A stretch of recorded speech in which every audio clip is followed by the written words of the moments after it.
Breaker of this world's chain, we adore thee, whom all men love, spotless, taking man's form. O purifier, thou art above the gunas three, knowledge divine, not flesh, thou whom the cosmos wears, a diamond at its heart. Let us look deep in thine eyes. They are bright with the wisdom of God that can wake us from Maya's spell.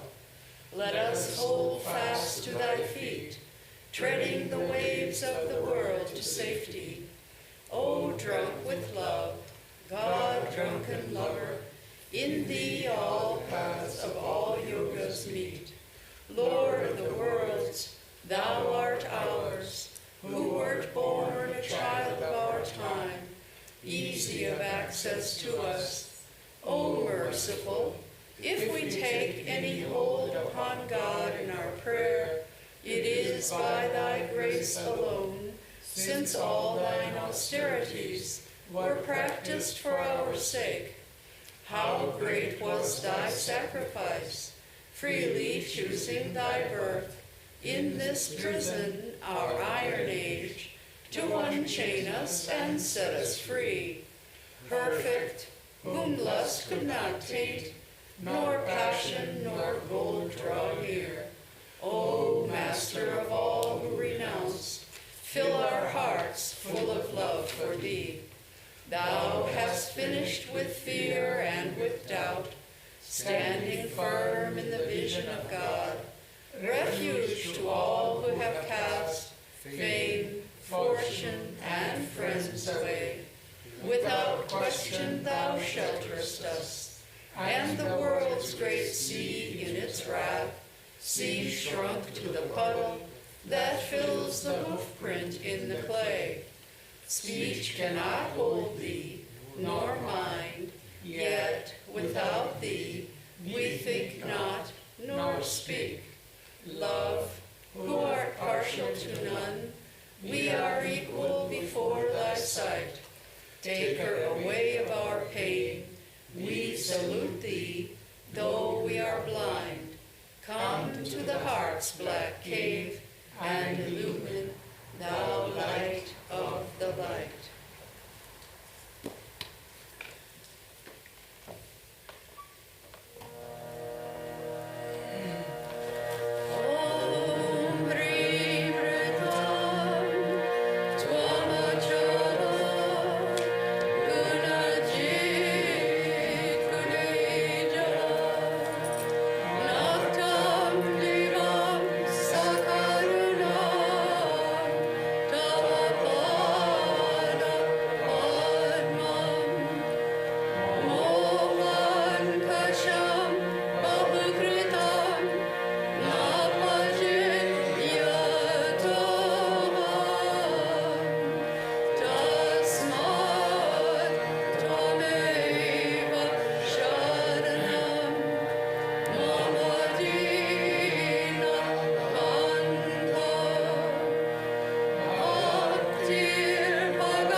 निरञ्जनं नित्यमनन्तरूपं भक्तानुकम्पाधृतविग्रहं वै ईशावतारं परमेशमीड्यं तं रामकृष्णं शिरसा Namami.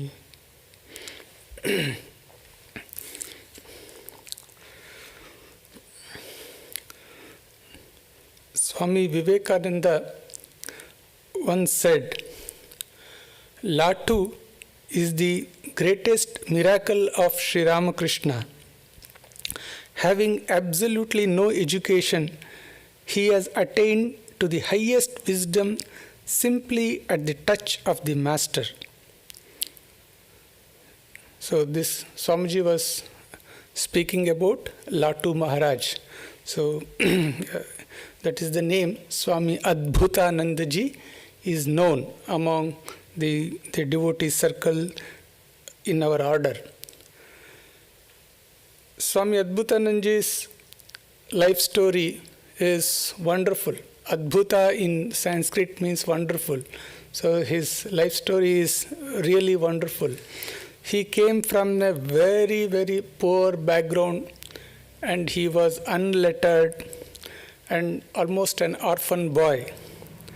But from such background, he rose to become a great mystic, a great knower of God.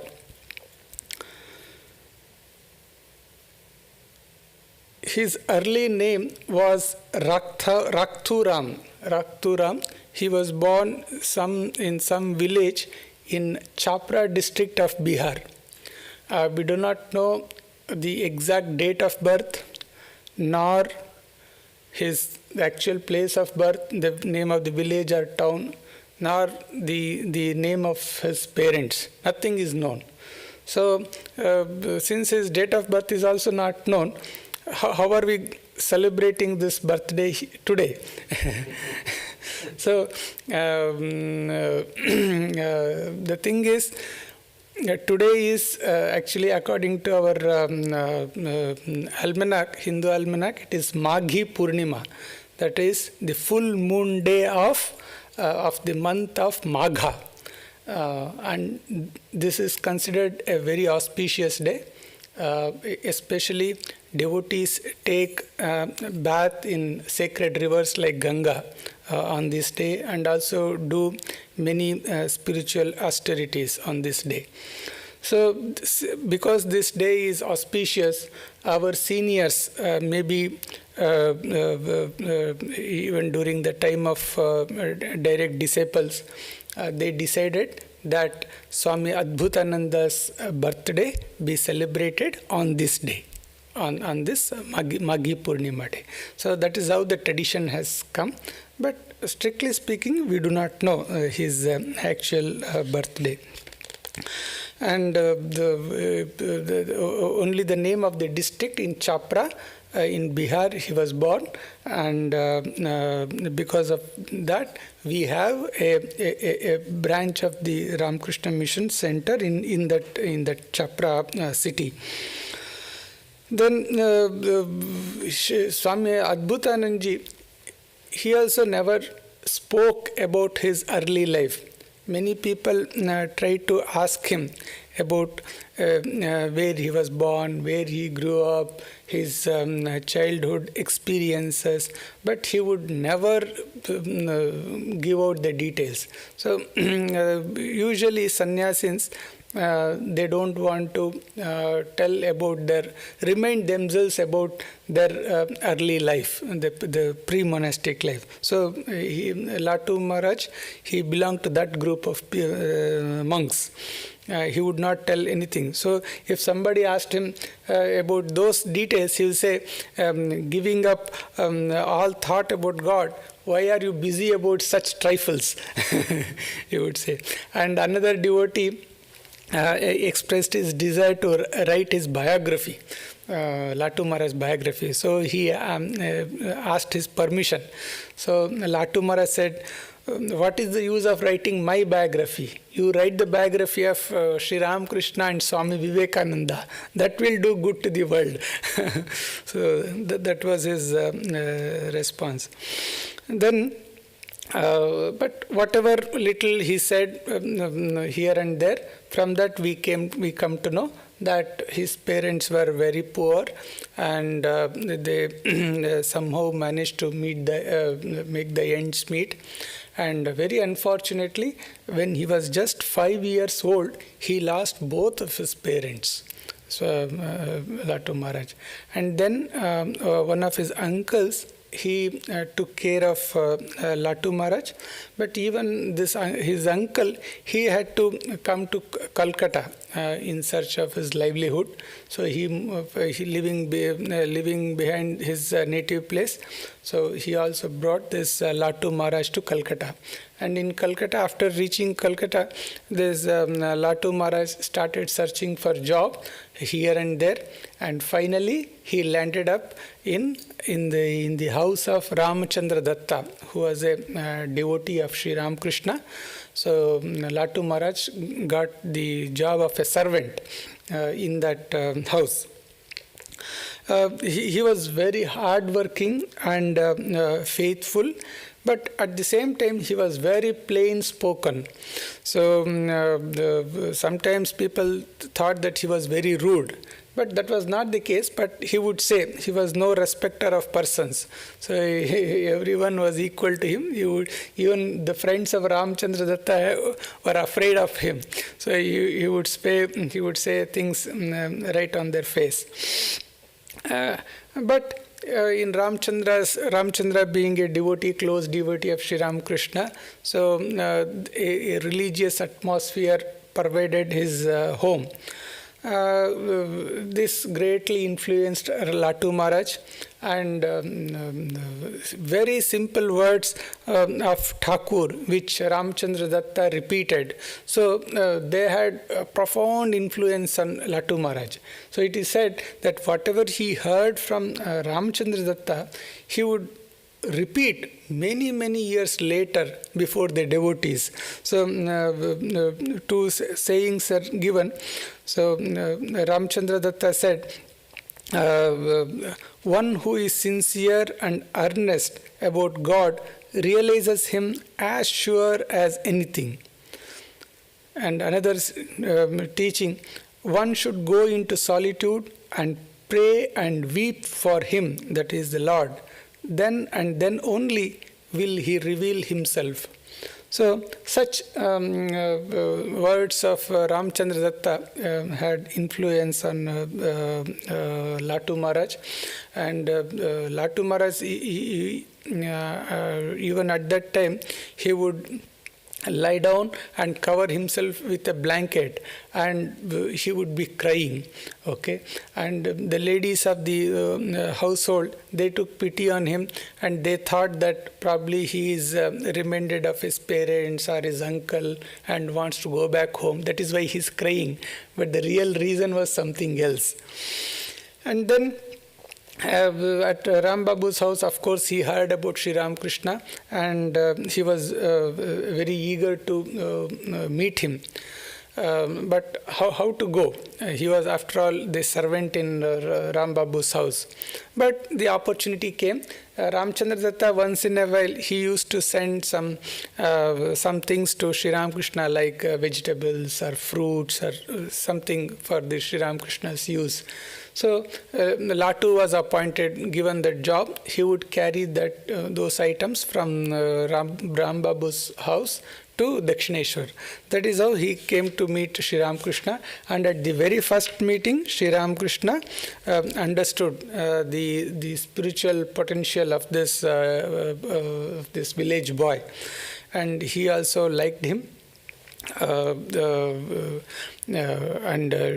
Latu Maharaj was so impressed by Sri Ramakrishna that after returning from Dakshineshwar, he lost all interest in the work of the Ram Babu's house. So people thought he has become a little indifferent, but at the same time they did not disturb his mood, knowing his background. And then gradually it became impossible for Latu Maharaj to continue the work in the Ram Babu's house. So he told them that no, I want to go and stay in Dakshineshwar. So they made fun, the ladies, who will feed you there? So, but again, if one is sincere, God makes everything possible. During the same time, Sri Ramakrishna felt the need for an attendant, one who can who can be with him and help him in his daily chores.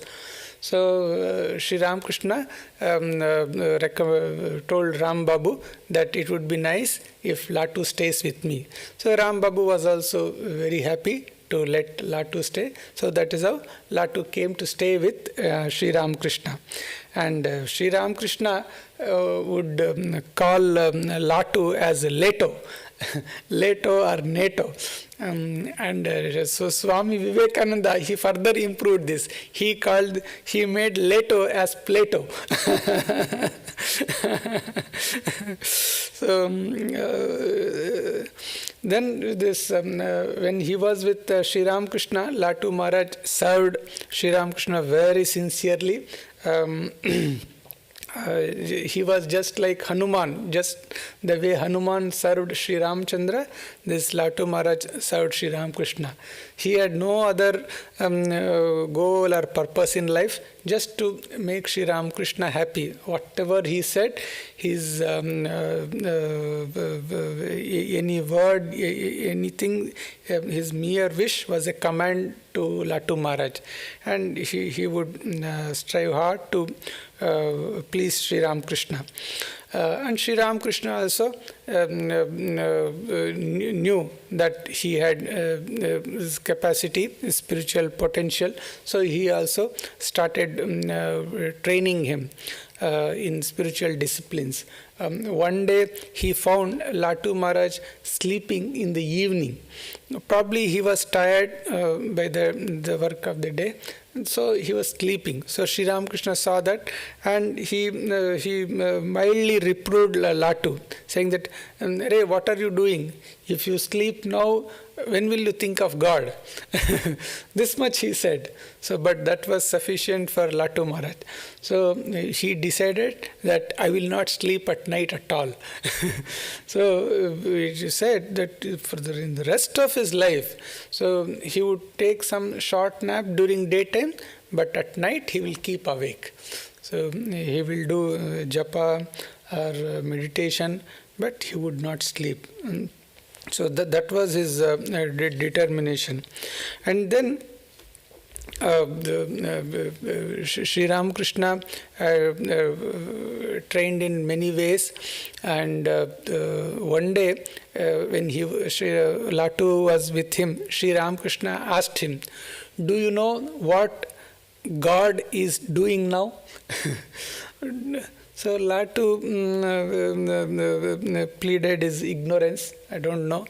Then Sri Ramakrishna said, "See, God is now passing a camel through the eye of a needle." That's what Sri Ramakrishna. But Latu Maharaj, he had that capacity to understand what exactly Sri Ramakrishna meant. Yes, for God everything is possible.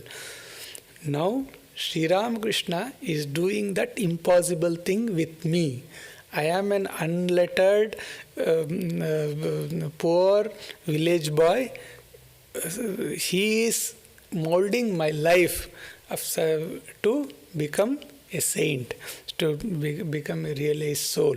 So that is the miracle that God is doing, Sri Ramakrishna is doing. So Latu Maharaj understood. So, and then Latu Maharaj, when he was with Sri Ramakrishna, would go into deep meditation. So there are many incidents. Once he was he was meditating by the side of the Ganga in Dakshineshwar, and there in Dakshineshwar Ganga we have high tide and low tide. When there is high tide or flood tide, so much of water comes to the bank. So when Latu was meditating, so all of a sudden the water covered him, but he was totally oblivious of the surroundings. So Sri Ramakrishna came to know of it, and he came and loudly called his name and brought him back to his consciousness and saved him. Another day, in the afternoon, Latu went to one of the Shiva temples. As you know, in Dakshineshwar there are 12 small Shiva temples. So he went to one of those temples to meditate. And then the afternoon passed and it was evening, and Sri Ramakrishna did not get any news about Latu. He sent people searching for Latu. So finally he came to know that he was meditating in one of the Shiva temples. So Sri Ramakrishna went there to see, and he saw that Latu Maharaj was deeply absorbed in meditation, and his whole body was covered with perspiration. It was very hot, probably on that day, hot and humid. His body was covered with perspiration. And Sri Ramakrishna, you see his humility, this one, he started fanning Latu Maharaj. And after some time, when Latu Maharaj came back to normal consciousness, he was very much embarrassed seeing Sri Ramakrishna fanning him. But Sri Ramakrishna spoke very sweet and kind words and removed his embarrassment. And Sri Ramakrishna, referring to those days, he would say, Latu will not come down, as it were, from his ecstatic condition. So that was the state Latu Maharaj was in. And then Latu Maharaj loved kirtan. So this congregational singing with accompaniment of music and dancing, that kind of kirtan he loved very much. So even in Ram Babu's house, he used to take part in kirtan. And after coming to Dakshineshwar, he got much more opportunities for participating in kirtan. And he would go into ecstasy while singing the kirtan. Sri Ramakrishna once told him, see, don't forget God throughout the day or night. So that was his instruction to him. And that meant that you should do this japa all the time. And Latu Maharaj, in later years, it was found that he laid great emphasis on this repeating the sacred name, doing the japa. And to devotees also who went to him for instruction, he would advise. And one day a devotee asked him, how can we have self-surrender to God whom we do not know? So Latu Maharaj, in his inimitable, simple way, he said, see, it does not matter whether you know him or not, but you know his name. Just take his name and you will progress spiritually. So he gives the example of say in a government office. What do they do in government office? See, you do not know the officer, but you will send the application in his name. Like that, you send your application in the name of God and he will fulfill your wishes. So that was his instruction. Such simple words, he would convey the meaning. And then when Sri Ramakrishna moved to Kashipur for treatment, Latu also went with him and he served him. And he was fortunate to receive the ochre cloth and the rosary from Sri Ramakrishna. He was one among the 12 disciples to whom Sri Ramakrishna distributed the ochre cloth. And later, after the Mahasamadhi of Sri Ramakrishna, when all other disciples received they took the monastic vows, he also took the monastic vow and his name became Swami Adbhutananda. And then after Thakur's Mahasamadhi, he went with Holy Mother to Vrindavan and stayed there for a short period. And he was very devoted to Holy Mother. He served her, and Mother also loved him much. In Dakshineshwar, when she had to go through hard work throughout the day, cooking for so many people, Latu Maharaj helped her. And we know mother was very shy. She would not speak to people except a few, limited group. Others she would not speak. But with Latu Maharaj, mother was very free. And he was also very innocent and childlike. So she was very free with Latu Maharaj.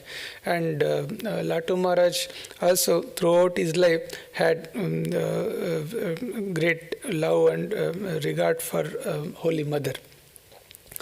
And then after his coming back from Vrindavan, he came to stay with other disciples of Sri Ramakrishna in Baranagar Mutt.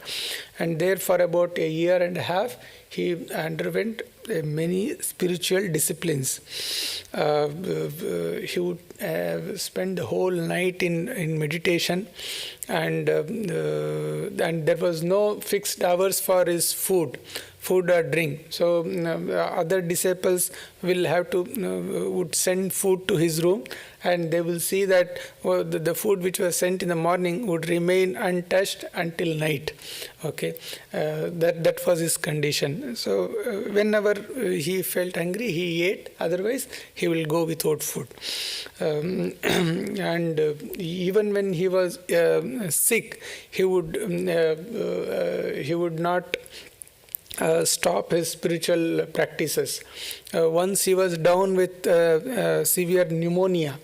So he was very sick, bedridden, but still he insisted that he should be helped to sit and he will do the japa. But others objected, no, you cannot do that. Doctors have forbidden you sitting. He will say, no, what doctors knows? This is Sri Ramakrishna's instruction. I have to do it. So he will do it. So that was his steadfastness in spiritual matters. Because of his own way of living, he could not conform to the routine life of the institution. See, in a monastery, there will be a fixed routine. But Latu Maharaj, it was very difficult for him to stick to that routine. So he mostly lived outside monastery. But occasionally he would come and spend days.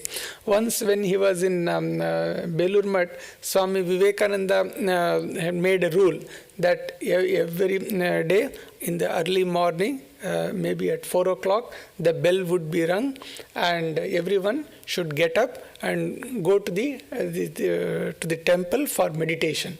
So that was the rule Swami Vivekananda had made.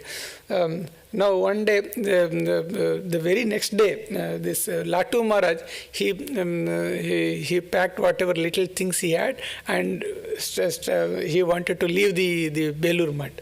So when Swami Vivekananda came to know of it, so he called Latu Maharaj and asked him what was the matter, why are you going away? So he said, see, you have made this rule that as soon as the bell is rung, we have to go to the meditation. But I have not reached that state in which my mind will be ready for meditation as soon as you ring the bell. So I am going away. So Swami Vivekananda understood the situation. And he said, all right, so you are exempted from the rule. So you continue the way you want. And then this Latu Maharaj, he would live in some of the devotees' house, or for some weeks or months he stayed in press. It's called Basumati press of one of the disciples of Sri Ramakrishna, devotees of Sri Ramakrishna. So we can imagine in a printing press how noisy it would be. But Latu Maharaj stayed there, and somebody asked him, will you not feel disturbed the noise of the press? He says, no, nothing much. So that was his condition. And then he would spend several days and nights on the bank of the Ganga. In one ghat he will spend the morning, daytime, and at another ghat he will go and spend the night, sometimes even without a roof over his head. So just like an itinerant monk, he would spend his days undergoing spiritual disciplines. Because of this kind of his lifestyle, it is very difficult to chronologically account his life or his travels. But mostly he did not travel much. He remained in and around Dakshineshwar. Twice he went to Puri, the city of Jagannath, and then once he visited Kashi, Vrindavan, and Allahabad. And another time, Swami Vivekananda took him to Kashmir and Rajputana. So these places he visited with Swamiji. Otherwise, he lived in and around Dakshineshwar. He did not closely associate, get connected with the works of the Ramakrishna Mission. So whatever the missionary work like relief activities or education or medical activities of the Ramakrishna Mission, he did not take part in those activities. He thought that they will be distraction. But at the same time, he had great respect and love for Swami Vivekananda. So Swami Vivekananda, he would call him Loren boy. So this Adbhutananji's, he could not pronounce the words exactly. He was born in Bihar, as we know, so his mother tongue should be Hindi, but he spoke in half Hindi and half Bengali. So it was, others found his language very amusing. He would call Naren as Loren boy, and he said that I am ready to take hundreds of births if I can have the companionship of Loren boy, he said. And Swami Vivekananda also had tremendous love for him. So there is one very funny incident that happened in Kashmir. Swami Vivekananda once visited a very old temple in Kashmir, and after seeing the temple, he came out and said that this temple must be 2,000 or 3,000 years old. So Latu Maharaj was also in that group, and he asked Swamiji, how do you know that? How did you come to that conclusion? So Swamiji was in a fix. So Swamiji told, see, I cannot explain you the reasons for this. For you to understand, you should have some formal education. Then I can explain it to you. Swamiji said. But this Latu Maharaj, he was not abashed by hearing this. He said, such is your wisdom that you cannot make an illiterate person like me understand. So he told this to Swamiji. So everyone laughed. So then Latu Maharaj spent 9 years at the house of Balram Bose. So that was very unusual. So for him to stay in one place, but they had made arrangements in such a way that he could live the way he wanted. So he spent 9 years, and after that he moved to Varanasi. In Varanasi, he did not stay in our ashram for a long time, but spent in different places in Varanasi, and there also he lived very, very stern, austere life. And once when he was in Varanasi, he was listening to a discourse on Kathopanishad. The Pandit, the scholar who was explaining the Kathopanishad, came to the mantra which goes like this: Angushta matra purusho antaratma sada jananam hrudaye sannivishtaha tam syat sharirat pravruhet munjat veshikam dhairyena. That means the Purusha of the size of a thumb, the inner soul, dwells always in the heart of beings. one should separate him from the body with patience as the stalk from a grass. So when this mantra was being explained, Latu Maharaj, he said, that's it. This Pandit has spoken well. So those who were listening, they could understand that what being said in this Upanishad was his own experience, that he could immediately grasp what is being said. So it tallied with his own inner experience. So that was Latu Maharaj. And then in Varanasi, though he did not mix with people because he radiated highest spirituality, people circled around him and they came to him for advice, spiritual instructions, and he would tell them. But he never took upon himself the role of a spiritual guru or teacher. And towards the end, last 2 or 3 years, he suffered from dyspepsia and other ailments, and then he finally passed away in a state of yoga. He gave up his body in a state of yoga on April 24th, 1920. So that was Latu Maharaj. So our Gambirananji, who has written short biography of all disciples, he concludes his account of Adbhutananji saying, I'll read from his book, "Indeed, Sri Ramakrishna was a unique alchemist.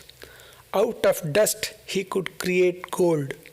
He transformed an orphan boy of lowly birth, wandering in the streets of Calcutta for a means of livelihood, into a saint who commanded the spontaneous veneration of one and all." So Swami Adbhutananda was such wonderful creation of Sri Ramakrishna. So today is his birthday. We are observing his birthday. So we'll try to derive inspiration from his wonderful life. Thank you. Om Shanti Shanti Shanti Harihi Om Tat Sat Shri Ramakrishna Arpanamastu.